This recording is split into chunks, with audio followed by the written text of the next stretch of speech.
حضرت ابو ہریرہ رضی اللہ عنہ سے روایت ہے اور وہ اسے نبی صلی اللہ علیہ وآلہ وسلم تک پہنچاتے ہیں،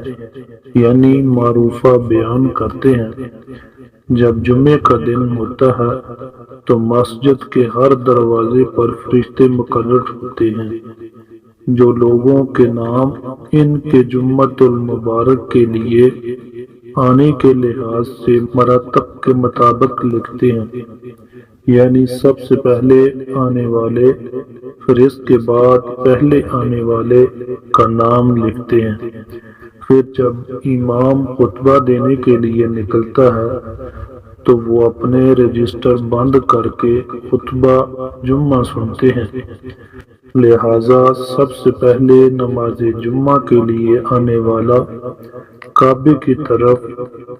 قربانی کے لیے اونٹ بھیجنے والے کی طرح ہے، پھر اس کے بعد آنے والا کعبے کی طرف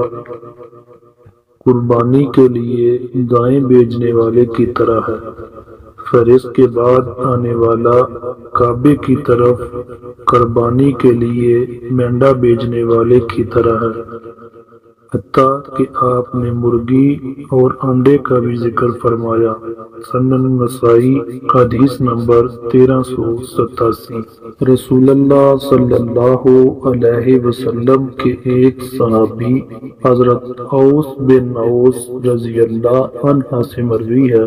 رسول اللہ صلی اللہ علیہ وسلم نے فرمایا، جو آدمی جمعے کے دن غسل کرے اور اپنے جسم وغیرہ کو اچھی طرح دھوئے اور اول وقت جائے، خطبہ شروع سے سنے، پیدل جائے، سوار نہ ہو، امام کے قریب بیٹھے، خاموش رہے اور فضول بات نہ کرے تو اس سے ہر قدم کے اور 1 سال کے عمل،